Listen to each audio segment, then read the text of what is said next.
One, we do know that the benefits from a sauna are dose dependent. Yes. So the more that you use a sauna, the better results you're going to get.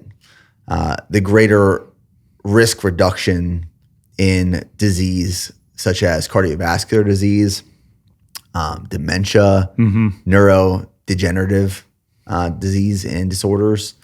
So like the sauna has been shown to significantly, if used frequently and often, reduce risk of, like I said, cardiovascular disease, Alzheimer's.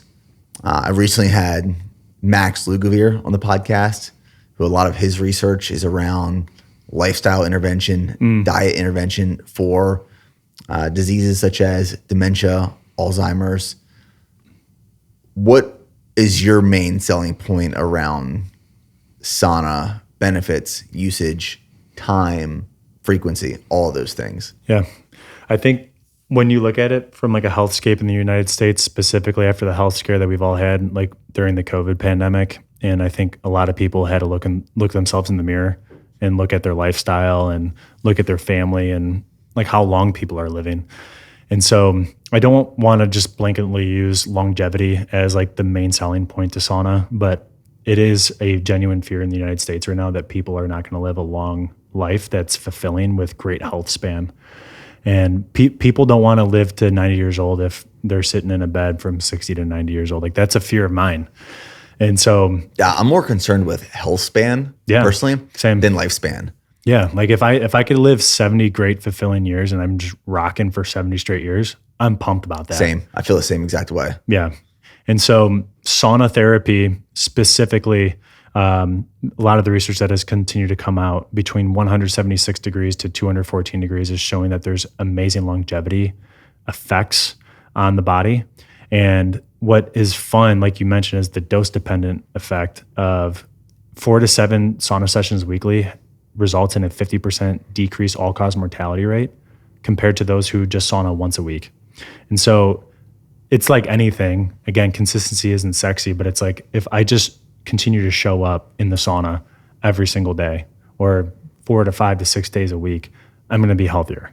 It's the same thing as a workout. Like, you know, for me, like the sauna is a low barrier for entry because all I have to do is just go and sit inside the sauna and I feel good during and I feel good after. And there's a moment of that perseverance, that tenacity, bravery, like that sisu effect that you're going to experience in the sauna.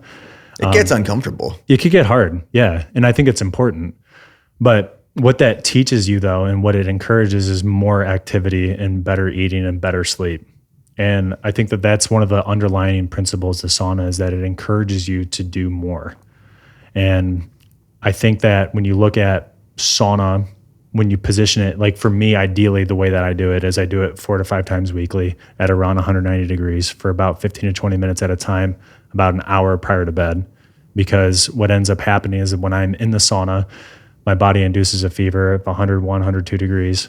And then post sauna session, I step out of the sauna, and then my body is going to compensate in the opposite direction to bring the body temperature below baseline. Well, it's the same thing that's happening when you're tapping into that parasympathetic nervous system state when you're in bed, because your body's trying to cool itself off. So what you actually did is you actually cooled your body off even quicker prior to bed. So you're able to get to sleep quicker, stay to sleep longer. And I think like to me, it's like, well, if I'm already getting the recovery effect of sauna while I'm in the sauna, and I get the amazing like aerobic effects of sauna because I'm in like in zone 2, basically zone 3 sometimes, depending on how hard the session is. It mimics exercise. Yeah, it's great.